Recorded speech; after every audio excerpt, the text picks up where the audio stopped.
Have you ever wanted to purchase a beer in the US, but you couldn't because you're not 21? Well, what about a long gun? Today in the US, the legal drinking age is 21 years old compared to just 18 to buying an assault rifle. An assault rifle you can buy at 18, but you can't buy beer at 21. So doesn't that seem a little bit questionable to you? So many other countries, especially developed ones, their drinking age is 18 or 19 years old. So why hasn't the US followed in this trend, and why should they? Well, after doing extensive research on why they are so stubborn with this law, I hope to answer questions and debunk some of the common misunderstandings of what could happen when lowering the drinking age. So today I'll be talking about the legal drinking age in the US and why it should be lowered to at least 19. So now let's take a look at some of the history of the legal drinking age in America. So the legal drinking age in America has fluctuated a fairly decent amount ever since the first restriction was set in place. So the first state to introduce a law that deals with the drinking age was Wisconsin in 1839, where they prohibited the sale of wine or liquor to anyone under the age of 18 without parental consent. From there weren't really any laws around drinking until Prohibition in 1919, when drinking alcohol at all was made illegal. When Prohibition finally ended in 1933, most states set their legal minimum drinking age to 21, with some lowering it to 18 actually. However, after the national voting age was set to 18 in 1971, most states lowered the drinking age to 18 as well. In the late 1970s, the drinking age started to increase to 21 again to combat drunk driving instances. And after the Federal Uniform Drinking Act was passed in 1984, most states raised their minimum drinking age to 21, with all of them doing it by 1988.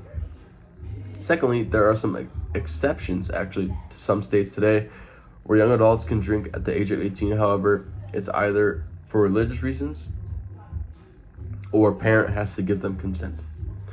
So other countries such as England, France, Canada, Australia, China, and Brazil have their minimum drinking age set at 18. So now that we have looked at the history of the drinking age in America and how it compares to other countries, let's take a look at some of the advantages of lowering the age to at least 19. So one of the arguments that they say is that having the drinking age 21 lowers drunk driving accidents, but that's simply not true.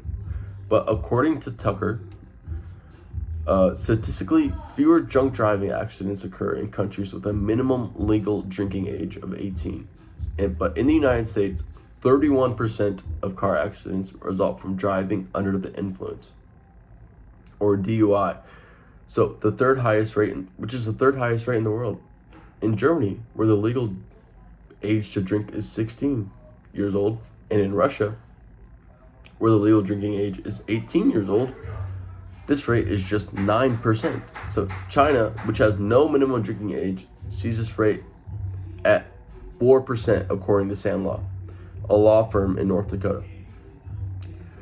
Clearly, the issue is not the minimum legal drinking age.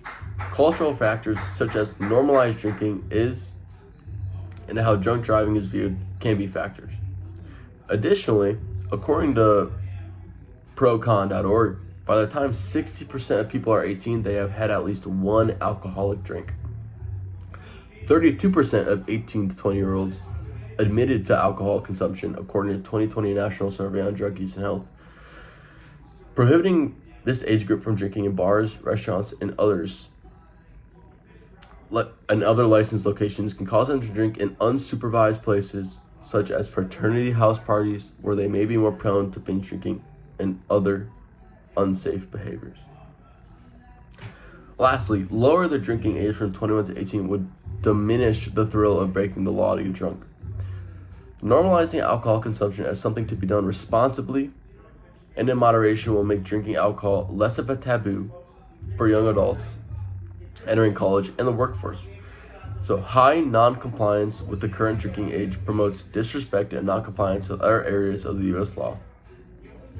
The drinking age now encourages young adults to acquire and use false identification documents to procure alcohol. It would be better to have fewer fake IDs in circulation and more respect for the law.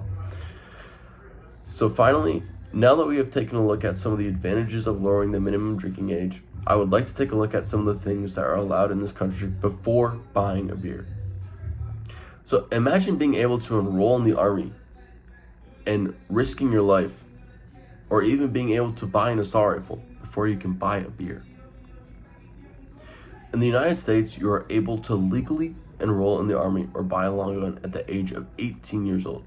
How can someone that young have that large of responsibility, but at the same time can't buy a beer?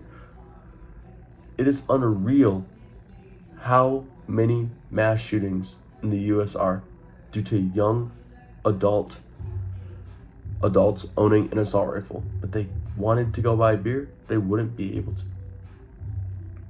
Now, to conclude, I would like to take a look at what we have discussed so far. Now that we have talked about the history of the drinking age in the US and the advantages of changing it to 18, I hope you see where I'm coming from. Kids today can buy an assault rifle, but they can't buy a beer. How does that make any sense in today's world with how many mass shootings there are? Hopefully today you have learned the compliance of making the drinking age at least 18 years of age. Thank you.